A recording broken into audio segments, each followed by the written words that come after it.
1 ივლისიდან საქართველოში აგროთანადაფინანსების ახალი პროგრამა იწყება. ბენეფიციარები 50%-მდე სახელმწიფო დაფინანსებით ისარგებლებენ. გურჯაანში დელეგატის ბიუროს წარმომადგენლის ილია საყვალიშვილის განმარტებით, აგროდაფინანსების ახალი მოდელი აქამდე არსებულ ყველა მსგავს პროგრამას აერთიანებს და კიდევ უფრო გამარტივებულია. მოიცავს როგორც ერთწლიან, ასევე მრავალწლოვან კულტურებს, მეფუტკრეობასა და საწარმოებს. მასში მონაწილეობის მიღება შეუძლიათ კოოპერატივებს და იმ იურიდიულ პირებს, რომლებიც სოფლის მეურნეობის მიმართულებით მუშაობენ. ეხება როგორც პროდუქციის წარმოებას, ასევე გადამუშავებას. წვრილ-წვრილად დაყოფილი პროგრამები რაც იყო გაერთიანდა ერთ დიდ პროგრამაში, რომელსაც ქვია აგროდაფინანსების პროგრამა, რომელიც IAF აგროკრედიტთან ერთად ასევე გაერთიანდა და შესაბამისად წარმოადგენს ერთ კომპლექსურ პროგრამას, რომლის მიზანიც არის, რა თქმა უნდა, ხელშეწყობა მაქსიმალური სოფლის მეურნეობის განვითარების, ახალი საწარმოების მიმართულებით, ასევე რა თქმა უნდა, პირველადი სახის მოსავლის მოყვანის მიმართულებით, მრავალწლიანი კულტურული ჯიშების გაშენების მიმართულებით, ანუ რაც დაყოფილი იყო რამოდენიმე პროგრამად, ეს ყველაფერი ერთიან, ასე ვთქვათ, სივრცეში მოექცა.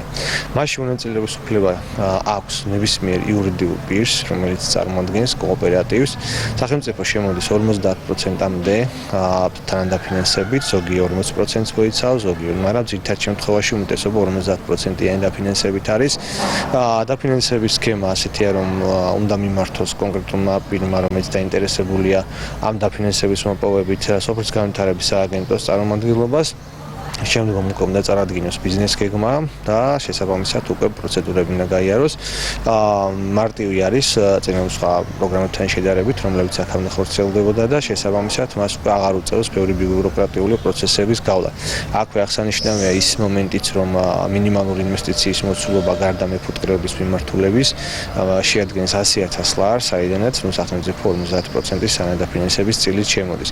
აქ შედის ყველა მიმართულება სოფლის მეურნეობის, ის იქნება ენერგიების გაშენება თუ გადამუშავება თუ სასაკლაოები, ტბების აკვამარინის და ასე შემდეგ, ანუ თითქმის ყველაფერი, რაც უკავშირდება სოფლის მეურნეობას და ასევე რაც თავარია არა მხოლოდ პირველი სახის წარმოებას, არამედ უკვე გადამუშავებასაც და აქვე უნდა აღნიშნო ის, რომ სახელმწიფოს მიზანი არის სტანდარტიზაცია, ანუ მათი მთავარი პოლიტიკა ამ კუთხით მიდგომა არის, რომ უკვე სოფლის მეურნეობის სექტორი უნდა გადავიდეს კომერციული სტანდარტიზებულ ნორმებზე, რაც რა თქმა უნდა მისასალმებელია, რომ შეიქმნას ხარისხიანი პროდუქცია და ბაზარზე გაჩნდეს კონკურენტუნარიანი პროდუქტი, ქართული პროდუქტი, რომელიც უკვე გაუწევს კონკურენციას იმპორტირებულ პროდუქტს.